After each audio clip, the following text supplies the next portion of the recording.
Señor, muchas gracias por esta mañana, gracias por el día que nos regala, un día más que tenemos la oportunidad de primero estar liberados del trabajo, liberados de las tareas de cada día y por otro lado tenemos una invitación para encontrarnos contigo de una forma especial en familia. Me acuerdo ahora de las Navidades, como hay un deseo de estar juntos con la familia y cada mañana que nosotros podemos hacer esto es un regalo. Y ahora, Señor, yo quiero pedirte que nos ayudes a aprovechar el tiempo, a que realmente lo que miremos juntos aquí no sea solamente algo técnico o frío, sino que realmente sea una herramienta para hacer lo que todos anhelamos y lo que deseamos hacer, que es encontrarnos contigo. Ayúdanos a aplicar todas estas cosas cuando acudimos a tu palabra y finalmente, Señor, queremos apreciar lo fantástico que tú eres, Señor, poder ver, porque nuestro mayor problema es que nos despertamos ciegos y necesitamos una y otra vez que tú abras nuestros ojos para verte a ti. Así que pedimos esto en el nombre de Jesús. Amén. Bueno, ¿os acordáis? No voy a hacer un repaso de todo lo que hemos estado viendo porque no nos va a dar tiempo, pero sí que no sé si os acordáis lo último que estuvimos viendo. Estuvimos viendo los verbos, estuvimos viendo qué cosas observar de los verbos, ¿vale? Lo tenéis ahí en vuestras notas y hoy lo que vamos a hacer es continuar viendo qué palabras son palabras importantes, son clave a la hora de hacer una observación de tipo... ¿Vamos? Hoy necesito que respondáis rápido. Microscópica, de tipo microscópica, ¿vale? Así que las siguientes palabras importantes son los sustantivos, ¿vale? Son las segundas palabras más importantes que tenemos que observar cuando leemos un texto bíblico. Los sustantivos lo que hacen, nos indican, una frase, nos indican quién hace la acción o quién recibe la acción. Por ejemplo, Leo molesta a David por teléfono. Entonces una acción. Hay una acción ahí, Leo, ¿eh? Te ha gustado, ¿verdad? Estaba pensando en ti. ¿Cuáles son los sustantivos en esta frase? Hay dos sustantivos que coinciden con los nombres propios. Uno es David y otro es Leo. ¿Quién molesta a quién? Leo molesta a David. ¿Quién es molestado? David. ¿Por quién? Por Leo, ¿vale? Sí, es pasivo, es verdad, sería una frase pasiva. Pero para que lo entendáis, justamente los sustantivos indican quién hace la acción o quién recibe la acción, ¿vale? ¿Se entiende? ¿Sí? Vale. ¿Qué observamos nosotros de los sustantivos? Bueno, igual que de los verbos, lo que tenemos que observar de los sustantivos son tres características, tres cosas, ¿vale? Tres cosas que nos dan información acerca de esos sustantivos, ¿no? Sustantivos también se llaman nombres. La primera de ellas es el género, es decir, si es masculino, si es femenino o si no es masculino ni femenino, ¿no? Como ahora cuando uno pone el género, si eres hombre o mujer, ahora hay otro, ¿no? Bueno, pues los sustantivos tienen masculino, femenino o neutro, ¿vale? También otra de las características es la persona. La persona indica si ese sustantivo está en singular o en plural, si se refiere a una única persona o a muchos. Yo sé que esta es una información quizá demasiado técnica, ¿vale? Pero simplemente esto es para que tengáis en cuenta, cuando encontréis un sustantivo, empezar a pensar y decir, a ver, este sustantivo ¿está relacionado con una acción? ¿Cómo está relacionado? ¿Es el que lleva a cabo la acción o es quien la recibe? ¿Es una única persona o son varias personas? ¿Es masculino, es femenino o es neutro? ¿Vale? Al principio es un poco complicado si no lo has hecho nunca, pero luego es un proceso prácticamente automático donde tú te vas fijando en estas cositas, ¿vale? Y por último, ¿qué he dicho? Vale, el número, ¿no? Perdón, la persona es si es primera, segunda o tercera persona. Si es referido a quien está hablando, es referido a la persona con la que está hablando o a alguien que es más lejano, ¿no? ¿Vale? ¿Sí? Lo que vamos a hacer para quizás poner un poco en práctica todo esto es, como siempre, vamos a mirar un texto bíblico y vamos a ir haciendo observaciones todos juntos, ¿vale? Ese texto está en Romanos 8 y vamos a leer los versículos del 31 al 39, ¿sí? Os doy tiempo a que lo busquéis. Romanos 8, del 31 al 39, ¿vale? Y ahora me voy a sentar, ¿vale? Porque estoy ya mayor y me canso rápido. Pero lo que vamos a ir haciendo es, vamos a ir mirando juntos los versículos y vamos a ir haciendo observaciones entre todos. Necesito que respondáis O sea, podéis pensar, pero que respondáis rápido porque el pasaje tiene un montón de cosas. Así que necesito que estéis despiertos. Casi que al empezar la clase os pongo a correr unas cuantas vueltas aquí al, al local para que entréis en calor. Vale, vamos a empezar. Lo voy leyendo yo, ¿vale? Dice, empieza en el versículo 31 y dice, entonces, ¿qué diremos a esto? Si Dios está por nosotros, ¿quién estará contra nosotros? El que no eximió ni a su propio Hijo, sino que lo entregó por todos nosotros, ¿cómo no nos concederá también con Él todas las cosas? ¿Qué está diciendo Pablo aquí? ¿Qué está haciendo Pablo aquí?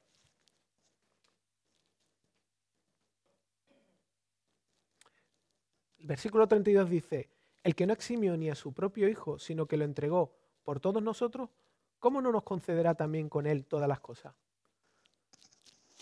¿Qué está tratando de expresar aquí Pablo? ¿Sí? Una seguridad entre dos posiciones. No está haciendo, no es una oposición lo que está haciendo ahí. No es una oposición. Sí, está bien lo que está diciendo Pablo. O sea, lo que tú has dicho que está diciendo Pablo está dando una seguridad. Pero fijaos lo que está haciendo Pablo. Pablo lo que está utilizando, esto se llama un argumento de lo más grande a lo más pequeño. ¿Entendéislo? O sea, Pablo está argumentando algo y está diciendo, vale, si Dios ha dado lo más grande, lo lógico es que dé lo más pequeño, ¿no? Eso es lo que está utilizando Pablo, ¿no? Es decir, si Dios te da lo más valioso que tiene su propio Hijo, ¿cómo no te va a dar algo que es menos valioso que Cristo, ¿no? ¿Vale? Bueno, seguimos. Versículo 33 dice, ¿quién acusará a los escogidos de Dios? Dios es el que justifica. ¿Quién es el que condena? Cristo Jesús es el que murió. Así más aún el que resucitó, el que además está a la diestra de Dios, el que también intercede por nosotros. No sé si habéis fijado, pero Pablo desde el principio del versículo está utilizando unas preguntas un poco extrañas, ¿no? ¿Sabéis cómo se llama este tipo de preguntas? Por ejemplo, esta pregunta que hace Pablo está diciendo, ¿cómo? Retórica. ¿Qué es una pregunta retórica? ¿Sabéis lo que es una pregunta retórica alguno? ¿Por qué no necesita contestarse? Porque lleva la respuesta implícita. Está implícita, ¿no? O sea, cuando Pablo está preguntando esto, lo que está diciendo es, no necesito responder esto, es obvio. Es tan obvia la respuesta de esta pregunta que ni siquiera la voy a incluir porque está claro, está clarísimo ahí, ¿no? O sea, ¿cuál es la respuesta de estas preguntas? Cuando Pablo dice, ¿quién acusará a los escogidos de Dios? ¿Cuál es la respuesta que se espera? Nadie. ¿Quién es el que condena? Nadie, ¿no? Igual en la primera pregunta, ¿no nos dará Dios acaso lo más pequeño si nos dio lo más grande? Por supuesto que sí. Esas son las respuestas, ¿no? Vamos a seguir, versículo 35. ¿Quién nos separará del amor de Cristo? ¿Tribulación, o angustia, o persecución, o hambre, o desnudez, o peligro, o espada? Este versículo tiene un montón de sustantivos, ¿vale? Hay un montón de sustantivos aquí. Entonces, vamos a mirar cada uno de los sustantivos y vamos a ver lo que significa, lo que implica cada uno de esos sustantivos, ¿vale? Vamos a empezar, ¿vale? A partir de, está la pregunta retórica, ¿quién nos separará del amor de Cristo? Que la respuesta, obviamente, ¿cuál es? Nadie, ¿no? Vale. Y ahora Pablo empieza a describir unos cuantos sustantivos. ¿Cuál es el primero de ellos? Tribulación, vale. Sinónimos de tribulación. Sufrimiento, más cosas. ¿Qué es una tribulación? Una adversidad. Estar trillado. Hay que a ver cómo cogemos eso, ¿no? Estar destruido, ¿no? Destrozado. Vale. Más cosas.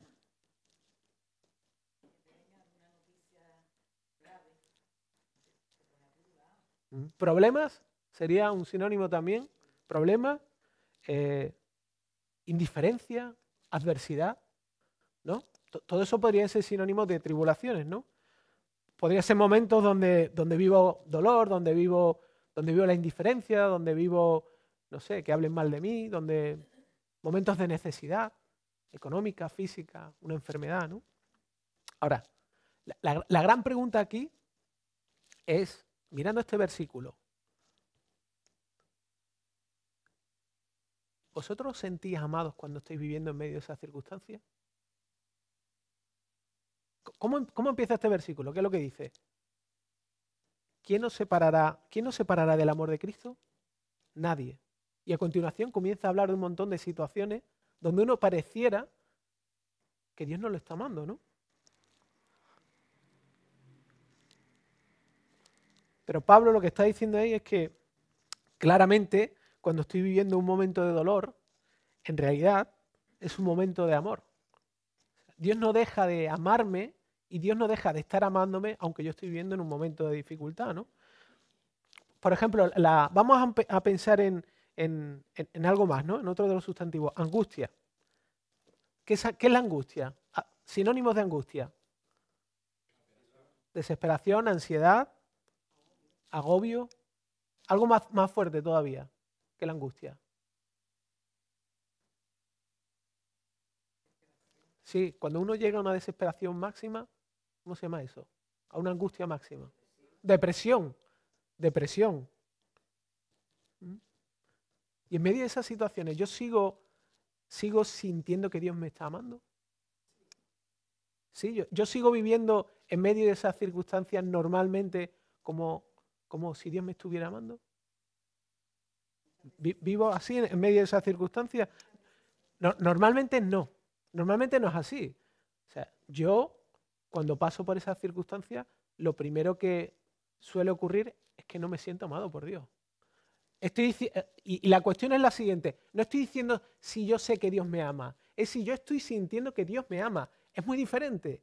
Es muy diferente tener en la conciencia la convicción de que Dios me ama a que yo viva siendo amado por Dios, sintiéndome amado por Dios en medio de esas circunstancias. Es muy diferente. Hay una gran diferencia en eso. Siguiente sustantivo. Vamos, chicos. Persecución. ¿Persecución qué es? Persecución, pensamos en la persecución de los cristianos en el Nuevo Testamento, pero persecución es cuando alguien te hace la vida imposible. Cuando alguien habla mal de ti, cuando alguien daña tu reputación, cuando piensa en un niño en el cole. ¿Qué es persecución para un niño en el cole? Que le hagan bullying, que lo acosen. Otro sustantivo, hambre y desnudez. Escasez, dificultad económica. Ahora, la gran pregunta es, y esto es un desafío, es, ¿pero Dios no iba a evitar que yo pasase por todo eso? ¿Pero Dios no me iba a dar todo lo que yo necesito? ¿Pero si Dios es realmente amor, no iba a evitar que yo pase por esas circunstancias? ¿No? Dios dice que Él va a cubrir todas mis necesidades, pero Pablo está diciendo aquí que Dios me ama a pesar de que yo esté viviendo en esas circunstancias. ¿No? Parece algo totalmente, parece una herejía, ¿no? Lo que está diciendo Pablo aquí, ¿no? Pero es muy importante pensar, o sea, mirar todos estos sustantivos y entender lo que está diciendo Pablo con lo que va a desarrollar en los siguientes versículos, ¿vale? Y sigue diciendo, versículo 36, tal como está escrito, por causa tuya somos puestos a muerte todo el día. Somos considerados como ovejas para el matadero. Ahí está tomando una cita del Antiguo Testamento. Y la pregunta es, vale, ¿Pablo de quién está hablando según el contexto de este versículo? ¿De qué tipo de persona está hablando? ¿A quién? A los creyentes, a los escogidos. Está hablando de personas que Dios ha escogido. Son personas que son creyentes, son personas que han confiado en Cristo. Son convertidos, ¿no? Son personas cristianas, ¿no? En realidad lo que está es hablando a nosotros. Si es que realmente hemos conocido a Cristo, ¿no? Pero está hablando de nosotros. Y sigue diciendo, versículo 37, pero en todas estas cosas somos más que vencedores por medio de aquel que nos amó. Ahora, la gran pregunta cuando llegamos a este versículo es, ¿qué quiere decir que somos más que vencedores en todas estas cosas? Porque es fácil utilizar esta frase para decir que somos vencedores, que nosotros que hemos sido llamados a vivir la vida de gente vencedora. No sé si conocéis a Joel Osteen, pero es un tipo que tiene una iglesia de 45.000 miembros. Y él a su gente le predica A su gente le predica que aquí no hay espacio para tantos, no estamos interesados en tanto. Pero a la gente le predica justamente eso, que Dios los hace vencedores, ¿vale? Ahora, ¿qué está diciendo Pablo aquí? ¿Qué significa ser vencedor? Venga, que lo tengamos todo.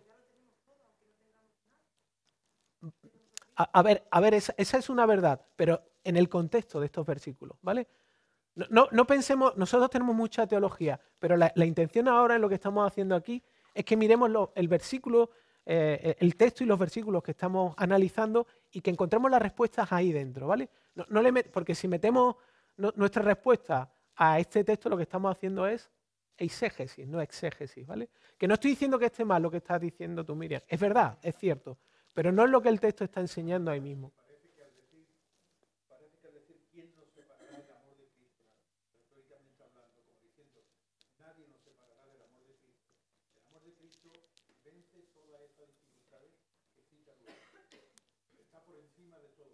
Vale, sí, es cierto, pero hay un detalle en el versículo 37 que es la clave para entender lo que Pablo está tratando de decir. Es una palabra muy pequeñita, tan pequeñita que uno la lee y se la pasa de largo.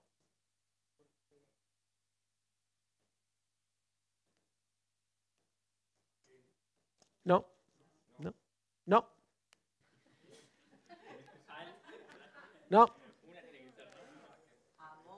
no, no, no. La palabra y no. ¿Cuál?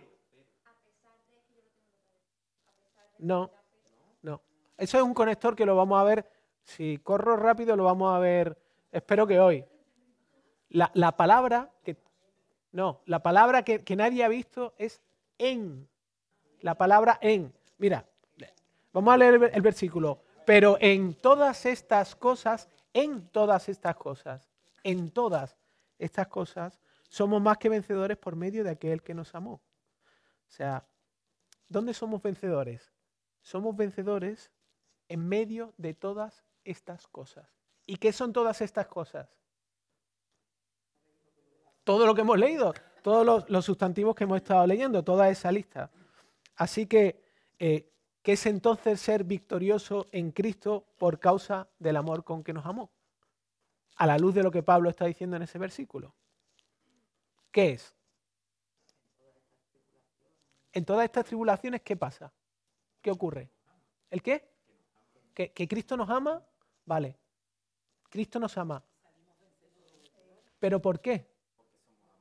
Porque somos amados. Justamente, o sea, lo que está diciendo Pablo es que vivir vivir justamente en victoria significa vivir en medio de esas circunstancias con un pleno sentido y aprecio del amor que Cristo me tiene. Eso es lo que está diciendo Pablo.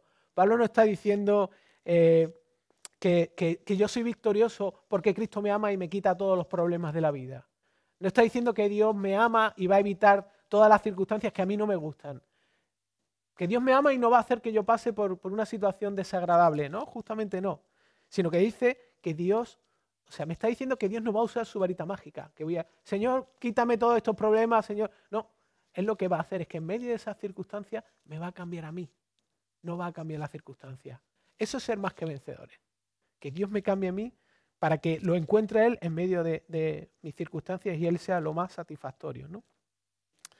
De hecho, cosas como poder pasar angustia o ansiedad por Cristo son cosas que Dios va a usar, ¿no? Para cambiarme, ¿no?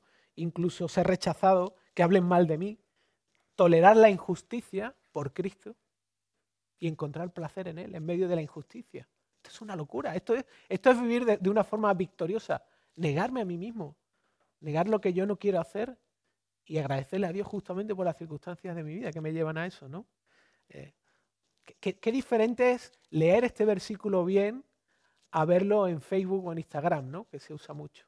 ¿No? Que en todos somos más que vencedores. Es como el triunfo, el éxito del cristianismo, ¿no? Cuando realmente el triunfo y el éxito del cristianismo y de Cristo es muy diferente a lo que se vende, ¿no? Incluso en... obviamente, ¿no? Obviamente. Seguimos con los versículos siguientes, 38 y 39. Dice, Porque estoy convencido de que ni la muerte ni la vida, ni ángeles ni principados, ni lo presente ni lo porvenir, ni los poderes, ni lo alto ni lo profundo, ni ninguna otra cosa creada que nos podrá, separar del amor de Dios, que es en Cristo Jesús nuestro Señor. ¿De qué está hablando aquí Pablo? ¿Qué está diciendo? ¿Ha cambiado de tema? ¿Ha cambiado de tema, Pablo? Explicando por qué somos más vencedores. Vale. ¿Y cómo lo hace Pablo para explicarlo? No, ¿el qué? Bueno, aquí no está hablando del amor de Cristo, aquí está utilizando una figura, a la hora de escribirlo está utilizando algo que es obvio, no sé si os habéis dado cuenta. No, en el texto, no saquemos ideas de nuestra mente, que está bien, pero en el texto está claro lo que está haciendo Pablo. Pablo está usando ni. ¿Qué está tratando de comunicar Pablo justamente con eso? Está tratando de reafirmar lo que ha dicho desde el principio. O sea, Pablo ha usado preguntas retóricas para que estemos completamente seguros y las personas que leyeron esta carta estén plenamente seguras de que lo que Cristo ha hecho es algo que no podemos perder. ¿Y cómo termina esto? Lo termina de la misma forma, este fragmento de versículos, ¿no? Él está expresando de una forma muy fuerte que nadie puede quitarnos lo que Cristo ha hecho por nosotros. ¿Sabéis por qué nadie puede quitarnos lo que Cristo ha hecho por nosotros? ¿Por qué? Porque es algo que no hemos hecho nosotros, que ha hecho Dios. Yo no puedo quitar algo de mi vida que no he hecho yo. Si lo ha hecho Dios, yo no puedo quitarlo. Así que no puedo ni ganarlo ni perderlo, ¿no? Este texto es muy bueno a la hora de argumentar con alguien o ayudar a alguien a que entienda que la salvación no es algo que se pierde. Vamos a mirar lo siguiente. La siguiente palabra a observar en el texto, ¿vale? Sustantivo. Y ahora los siguientes son los adjetivos, ¿vale? Los adjetivos son unas palabritas muy curiosas que lo que hacen es, le atribuyen, le asocian información, cualidades a los sustantivos, ¿vale? Por ejemplo, Leo es un molestoso, ¿vale? Molestoso es un adjetivo que se le atribuye a Leo. Eso me lo acabo de inventar ahora, pero bueno. En el fondo yo lo quiero mucho a Leo. Vale. Vamos a mirar rápidamente un par de versículos donde vemos claramente esto. Uno de ellos, esto vamos a tardar un poquito menos en mirarlo. El Salmo 103, versículo 8. Vale, vamos a observar los adjetivos. ¿Sí? ¿Lo tenéis ya? Qué lentas son las Biblias electrónicas, ¿eh? Tarda ahí. Hay que cambiarle las pilas a esas Biblias. ¿Sí? Venga, alguien que lo lea rápidamente, que lo tenga ya.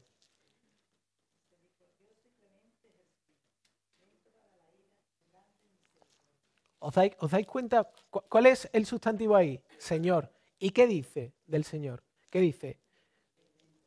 Compasivo, clemente, lento, grande. Nos dan información acerca de cómo es el Señor, ¿vale? Cuando nosotros leemos cualquier texto, cuando miramos los adjetivos nos están diciendo cosas del sujeto que realiza la acción o del que recibe la acción, ¿vale? ¿Sí?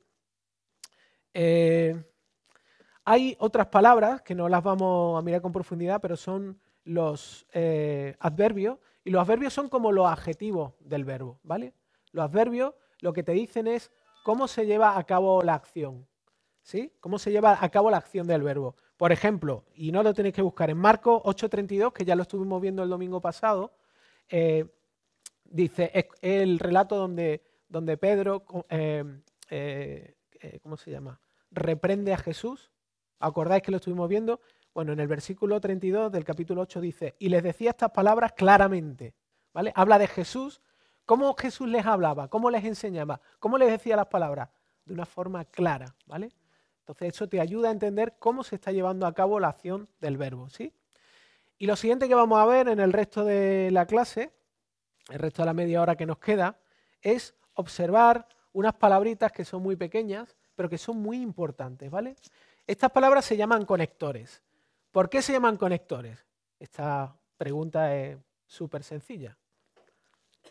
Se llaman conectores porque conectan, porque unen conceptos, palabras, frases. Entonces, es muy importante. Nosotros cuando hablamos utilizamos muchos conectores para hilar una idea, para conectar una idea con otra, contrastar, etcétera, etcétera. Cada vez que yo me encuentro con un conector, cuando estoy leyendo un texto, necesito mirar justamente lo que hay antes.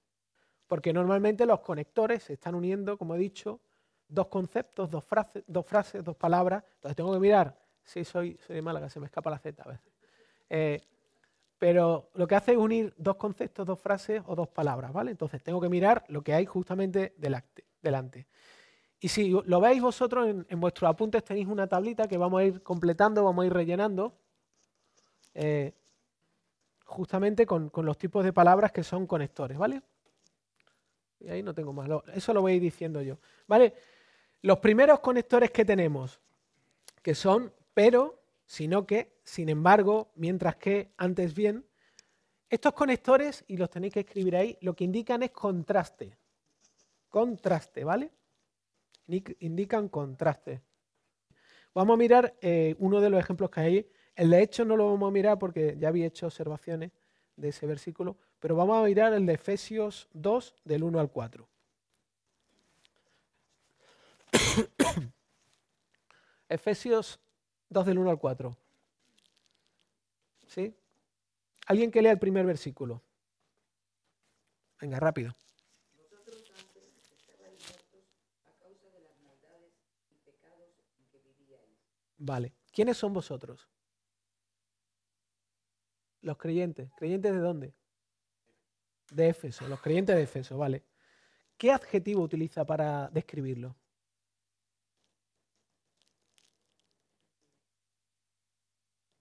Muertos, justamente, ¿no? De hecho, dice que están muertos en sus delitos y en sus pecados, ¿no? Que es una descripción súper clara. O sea, no hay duda de cómo estaban, ¿vale? Vamos a seguir. Siguiente versículo lo voy a leer yo. Dice, versículo 2. En los cuales anduvisteis en otro tiempo según la corriente de este mundo, conforme al príncipe de la potestad del aire, el espíritu que ahora opera en los hijos de desobediencia. ¿Cómo estaban andando estas personas? ¿Qué dice el texto? ¿Cómo estaban viviendo? Andar, en la Biblia cuando normalmente se utiliza el verbo andar también tiene que ver con el estilo de vida, cómo estaban viviendo, ¿vale? ¿Qué dice? ¿Vale? Según la corriente de este mundo, ¿vale? Bien, ¿qué más dice de esta persona? ¿Qué dice de estas personas? ¿Vale?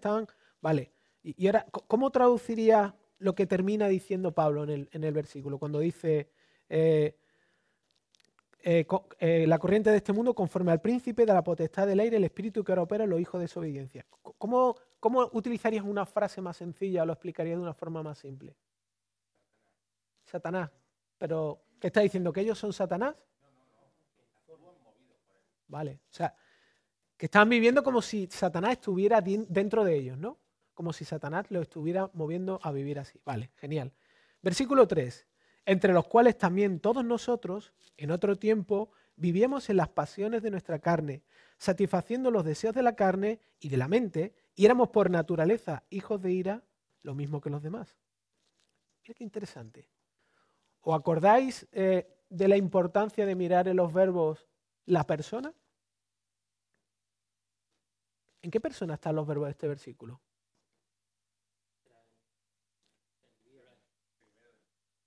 Primera del plural.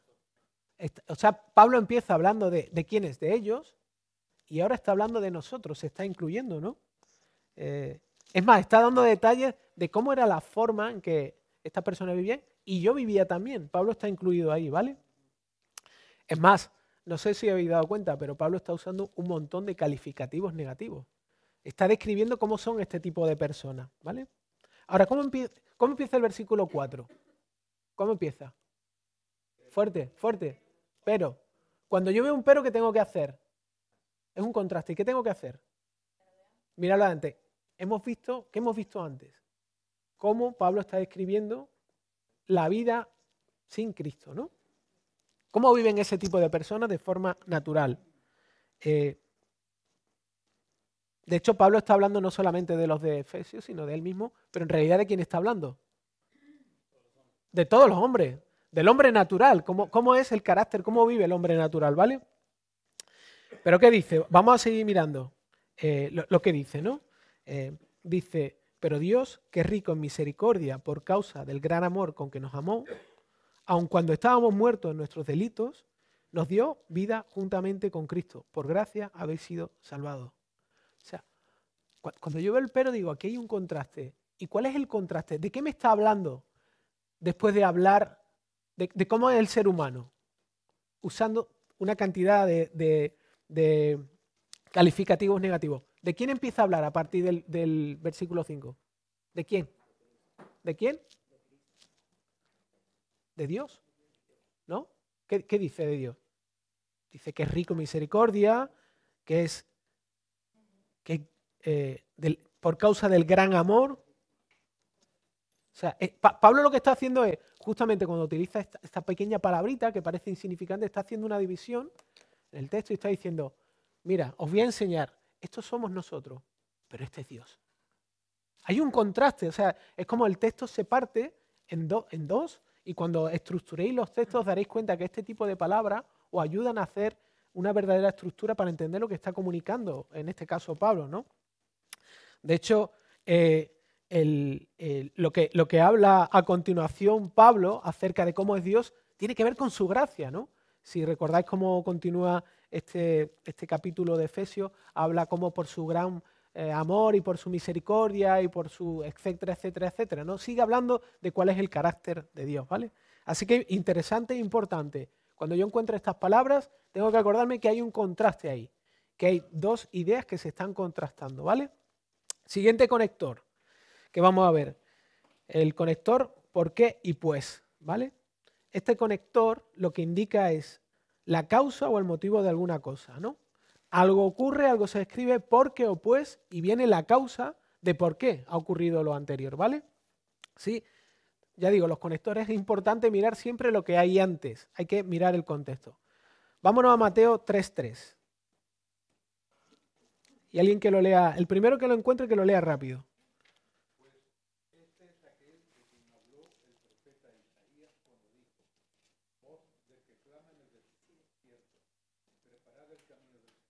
Uh-huh, uh-huh, uh-huh. ¿Quién está hablando en este versículo? ¿Seguro? ¿Está hablando Juan el Bautista? No, ¿quién está hablando? No de quién. Bueno, ¿Quién está hablando? está hablando de Juan, está citando a Isaías. Pero ¿quién está hablando en el texto? ¿No? ¿Ves? Es que esto es lo que pasa cuando miras y no observas. ¿Eh? Esto es lo que pasa cuando miras y no observas. ¿Sí? Está bien, vale. Está bien, Juan, vale. Da igual quién esté diciendo esto en este momento, porque no es la idea. No, o sea, no es la idea de saber quién es exactamente, sino mirar el conector, ¿vale? Bueno, está bien. Vale. Automáticamente miramos el versículo y nos damos cuenta que tiene un porqué. Eso quiere decir que esto está conectado a otra cosa, ¿vale? Esto es la causa, el motivo de alguna cosa. Así que tenemos que ir automáticamente al versículo 2. Y ya que lo tenéis ahí fresco, venga. Versículo 2.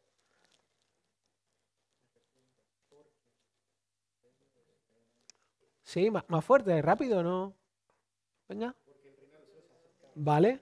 O sea, nos encontramos con otro versículo que también tiene otro conector, ¿no? Tiene otro porqué. ¿Por qué tenían que arrepentirse? ¿Por qué? Porque el reino de los cielos se había acercado. ¿Y por qué el reino de los cielos se había acercado? ¿No? No, mirando el texto, mirando el texto. No hagáis como yo, mirad al texto. ¿Eh?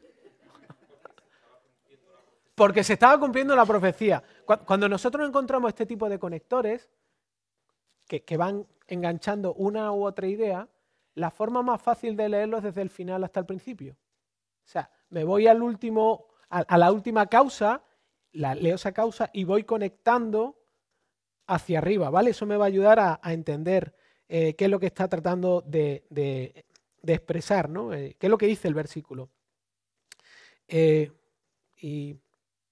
Vale, genial, genial. Vamos a mirar el siguiente.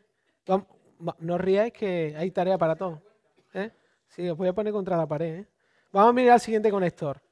¿Sí? Vamos al siguiente. Yo creo que los vamos a acabar todos. Voy a tener que correr un poco, pero bueno. El para qué. ¿Para qué?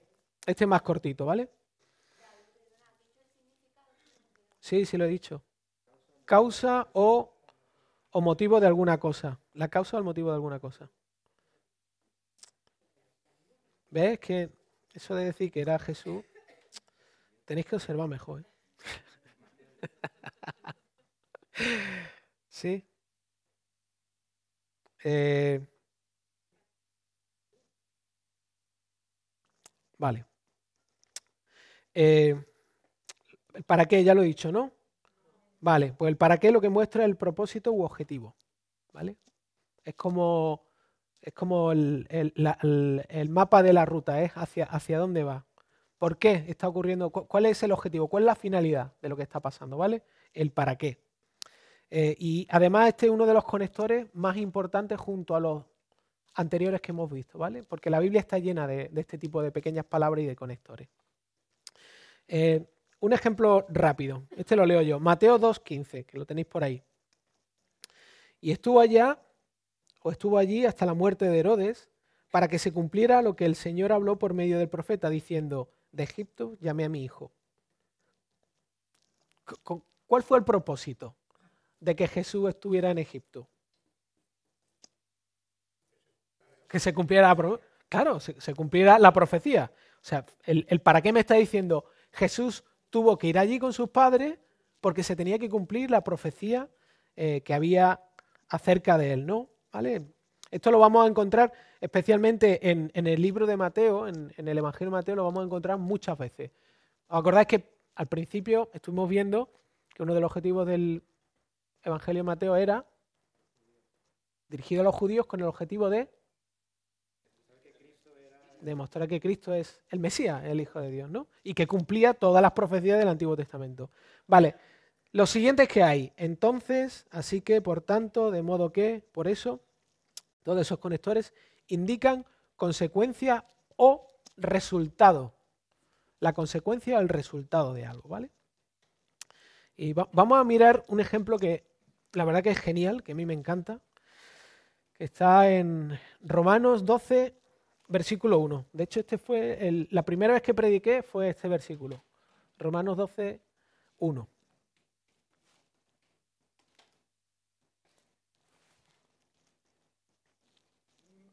¿Sí?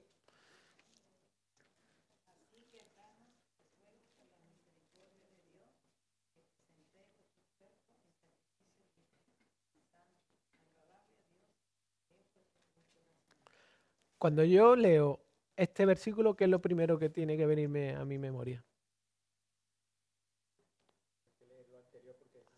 Exacto, hay un conector, empieza en por tanto. Hay un conector ahí que conecta con algo que viene atrás, ¿vale? Tengo que empezar a mirar lo que hay justamente detrás, ¿no? Ahora, ¿cómo podríamos parafrasear este versículo? ¿Cómo podemos expresar de una forma quizá más sencilla este versículo? ¿Cómo lo haréis vosotros? ¿Se ocurre alguna forma de decirlo de forma sencilla?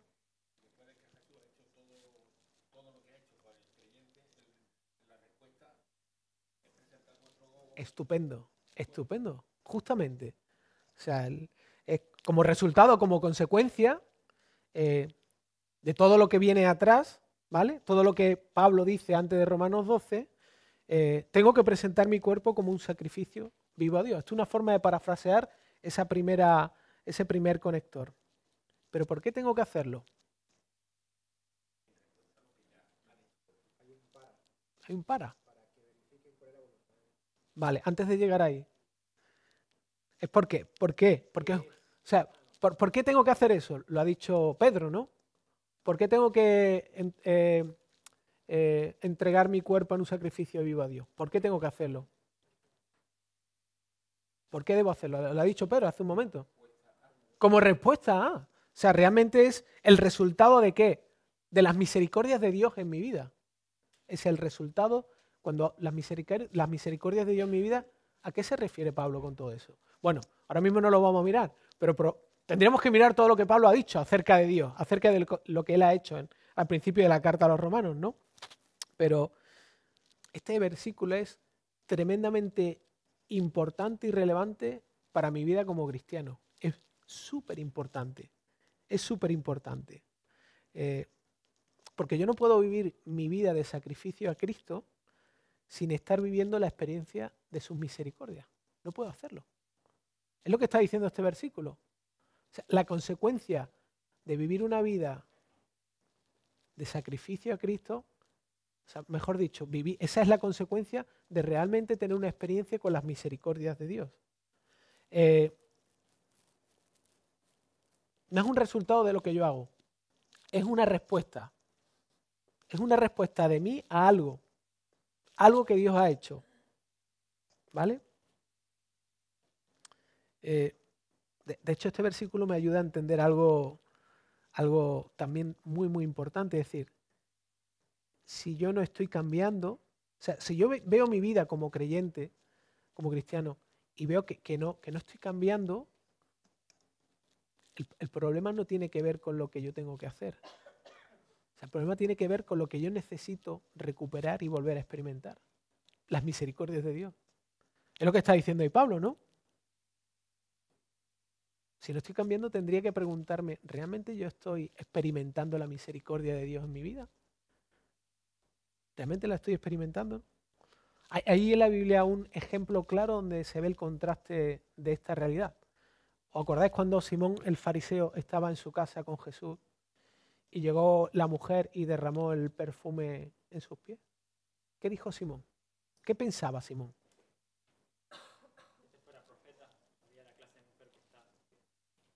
¿Quién había experimentado las misericordias de Cristo en su vida? ¿Quién? ¿Quién hizo un verdadero sacrificio? ¿Y por qué lo hizo? Pero porque realmente estaba viviendo a la luz de la misericordia de Dios. De hecho, esta mujer fue capaz de dar lo más valioso que tenía.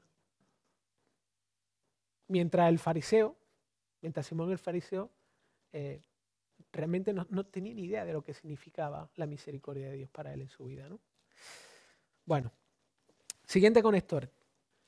Sí, con tal que, siempre que, a menos que, a no ser que. Esos conectores indican condición, ¿vale? Condición, sí. Por ejemplo, si hay comida, todo el mundo viene. ¿Ves? Hay una condición que si se cumple, llenamos el local de gente. Si hay comida, la gente viene. Si no hay comida, pues la gente no viene, ¿no? Romanos 8:9.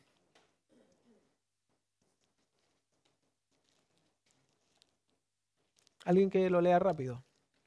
No hace falta que diga esto, automáticamente que lo tengo.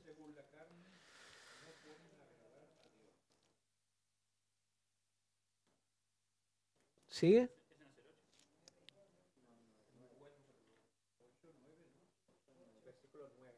No, Romanos 8, versículo 9. Sin embargo, ustedes no están en la carne, sino en el Espíritu. Ajá. En verdad, el Espíritu de Dios habita en ustedes. Ajá. Pero si alguien no tiene el Espíritu de Cristo, el tal no es de él. Vale. Cuando nos encontramos condiciones, también es algo que ayuda mucho es empezar del final al principio, ¿vale? Eso ayuda un montón, ¿no? Así que vamos a mirar el final. El final de este versículo dice, el tal no es de él. ¿Qué quiere decir eso? ¿Quién es el tal no es de él? ¿Eso qué quiere decir? ¿La persona? ¿Persona qué? ¿Que no es un verdadero cristiano? O sea, que no es creyente, ¿no? No corramos, vamos a ir despacio, no corramos tanto, ¿vale?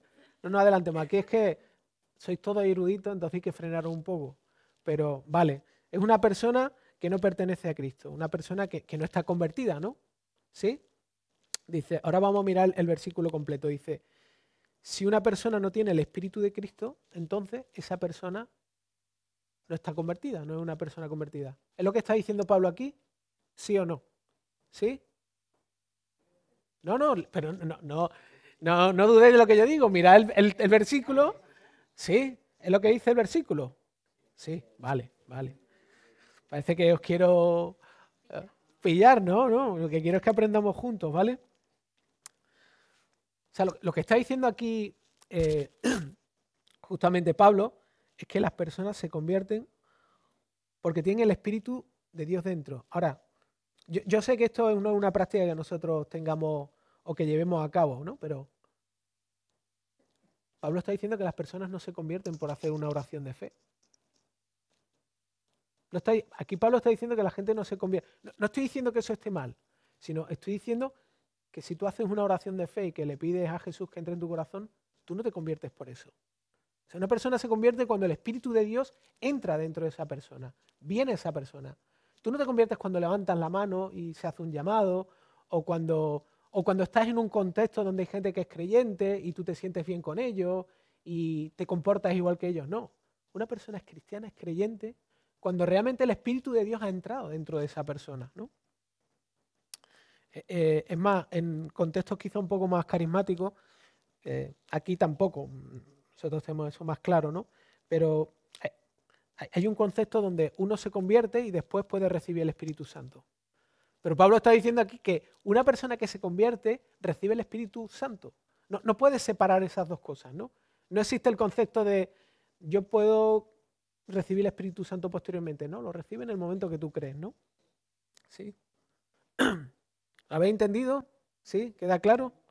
No lo digo yo, es lo que dice aquí, lo que está diciendo Pablo, ¿no? Vale. Vamos a tener que mirar lo otro súper rápido. Me da mucha pena porque el que venía ahora era genial. De hecho, me da pena dejarlo.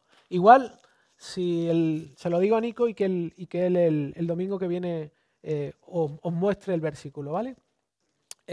Siguiente conector es, a ver.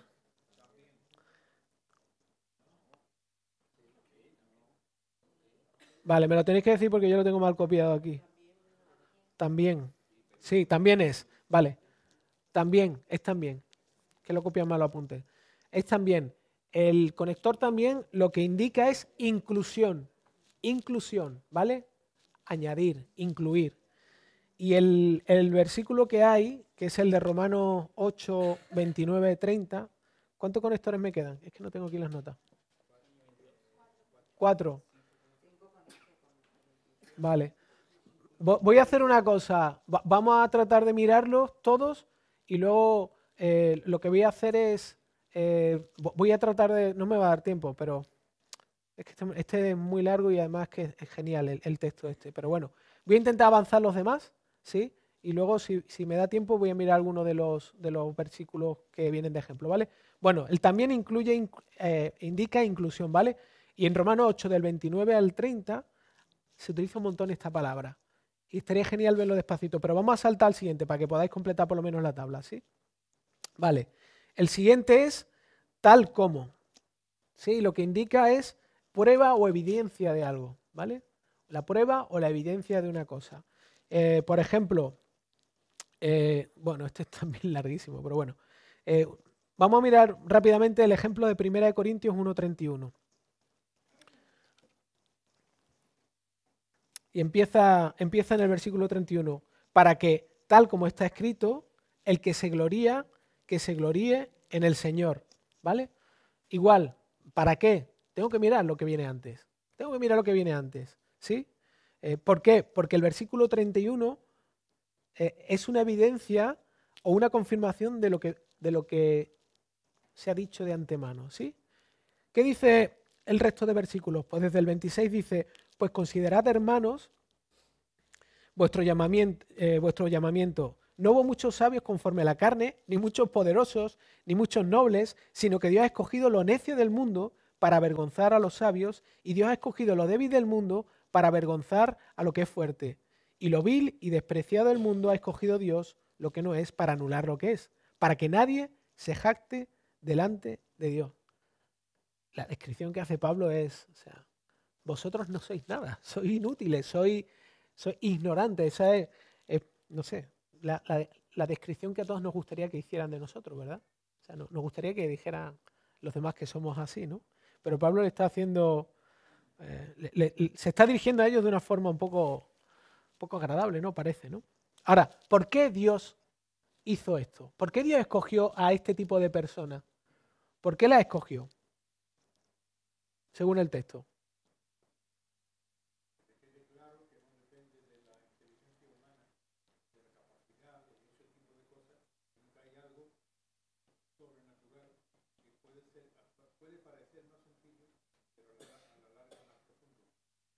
Vale, es una explicación larga, pero la respuesta es lo que has dicho al principio, para que nadie piense que lo que hace lo hace por sí mismo, para que nadie se sienta orgulloso, para que nadie se sienta orgulloso, para que nadie piense que lo que está ocurriendo, lo que está haciendo es por sí mismo, ¿no? De hecho dice el versículo 30, mas por obra suya estáis vosotros en Cristo Jesús, el cual se hizo para nosotros sabiduría de Dios y justificación y santificación y redención. De una forma sencilla, ¿de qué está hablando aquí Pablo?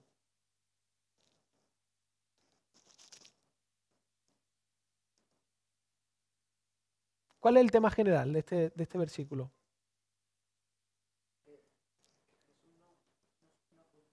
¿Y eso cómo se llama? No solamente nos justifica, ¿eh? Nos justifica, nos santifica y nos ha redimido. ¿Cómo se llama eso? En una palabra. Salvación. La salvación. O sea, lo que está diciendo Pablo es justamente que la salvación, ¿quién la lleva a cabo? Fue una obra suya. Al principio el versículo dice, mas por obra suya estáis vosotros en Cristo Jesús. Es decir, es Dios el que ha hecho absolutamente esto. Entonces nosotros no podemos sentirnos orgullosos, porque todo lo ha hecho Dios, ¿no? Siguiente conector, el cómo. Este cómo lo que busca es hacer una comparación, ¿vale? Busca comparar. De hecho, es muy utilizado en todos esos textos que están escritos de forma poética, ¿sí? Porque se utiliza mucho como una figura poética. Por ejemplo, el Salmo 1.3, que es súper conocido este salmo, dice... Exactamente, como dice en el versículo 3, será como árbol firmemente plantado junto a corrientes de agua, que da su fruto a su tiempo y su hoja no marchitará, en todo lo que hace prosperará, ¿no? O sea, lo que hace el autor cuando utiliza este conector es que nosotros podamos crear una imagen mental donde podamos, de alguna manera, a través de un ejemplo, enriquecer, en el caso de este salmo, acerca de cómo se vive la vida conectada a Dios. ¿Cómo se vive la vida conectada a Dios? ¿No? ¿Sí? El siguiente, el conector I, que es muy pequeñito, pero también se utiliza un montón de veces, ¿no? Y lo que indica es unión de ideas. Lo que hace es unir una idea o varias ideas por varios conectores de tipo I, ¿vale? Conjunción se llama, una conjunción. Copulativa, sí, conjunción copulativa. Pero para nosotros va a ser el conector que une ideas, ¿sí? ¿Sí? Por ejemplo, el salmo favorito de Priscila, uno de ellos. 37.4. Que por cierto, este salmo es el que pusimos nosotros en nuestra invitación de boda. Que todavía tengo por ahí por casa invitaciones de boda. Dice, pon tu delicia en el Señor y Él te dará las peticiones de tu corazón. Está uniendo dos ideas. Está uniendo dos ideas, ¿vale? Está diciendo que en la medida en la que el Señor sea mi disfrute, mi deleite, Él va a concederme lo que mi corazón pida. ¿Pero qué me va a pedir mi corazón si Él es mi deleite? Aquí en la versión Dios me habla hoy, pone, ama al Señor con ternura y con ternura. Y Él cumplirá tu deseo más profundo. Sí. Lo he leído miles de veces, claro, lo he leído más en la otra versión, pero esto desde luego me parece que es la primera vez que lo estoy leyendo. Sí. Lo de la ternura no. Bueno, ya sabéis que hay muchas traducciones de Biblia, especialmente Dios ha hablado y todo este tipo de Biblias son muy interpretadas, ¿no? Entonces no están tan cercanas a los textos originales. Pero bueno, ayuda muchas veces a entender textos que no están tan claros y luego irte a la versión que está más cercana a la traducción y hacer un análisis más minucioso, una observación microscópica, ¿vale? Bueno, último de ellos, el o el 0 para algunos estudiantes, ¿vale? Este conector lo que indica es una u otra idea, ¿vale? Depende del contexto, normalmente es una u otra idea de forma exclusiva. En algunos contextos podría indicar las dos ideas que se pudiera o una u otra o las dos, ¿no? Pero normalmente es exclusiva. ¿Entendéis lo que digo, no? O quieres agua o quieres café. ¿Puedes querer las dos cosas? Sí, las puedes querer. Pero yo te estoy dando la opción a que elijas o una u otra, ¿vale? Exactamente. Sería la disyuntiva, ¿no? Sí. O escoger una o escoger otra. Por ejemplo, el versículo que tenéis ahí. Estamos viendo solamente uno de todos los que tenéis, ¿vale? Porque si no, no nos da tiempo. De hecho, vamos a acabar ya justo con esto y le voy a pedir a Nico que mire con vosotros el de Romanos porque la verdad que es una joya. Mirar con tranquilidad ese texto es una joya. Vale, Gálatas 3:2 dice: esto es lo único que quiero averiguar de vosotros. ¿Recibiste el Espíritu por las obras de la ley o por el oír en fe? ¿Es una respuesta retórica o no es una respuesta retórica la que espera esta pregunta? ¿Qué pensáis?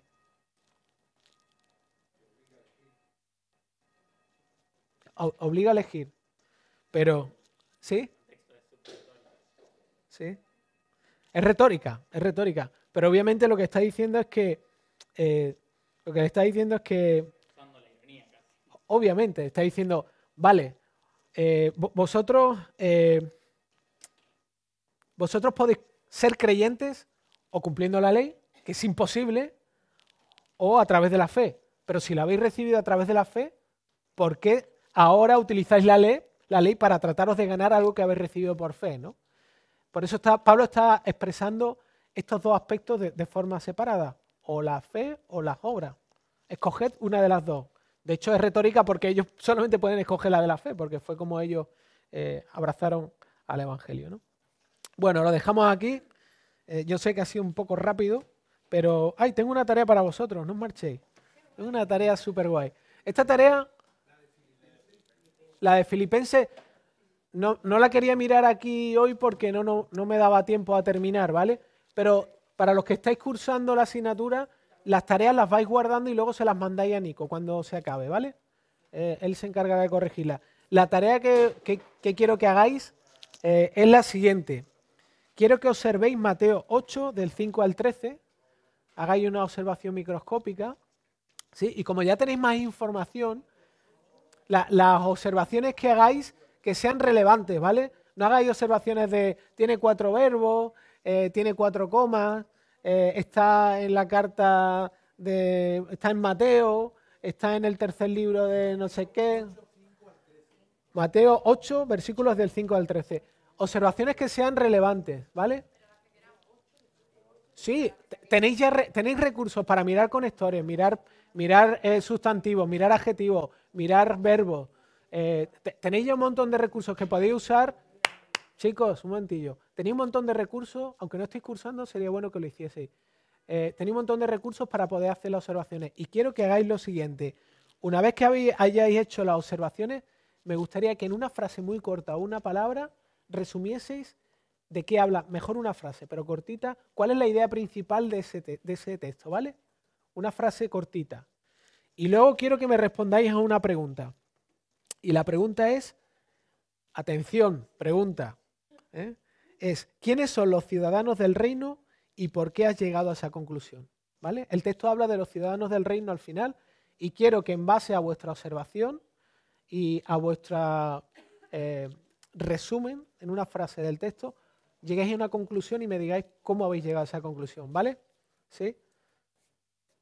Pues nada, muchas gracias.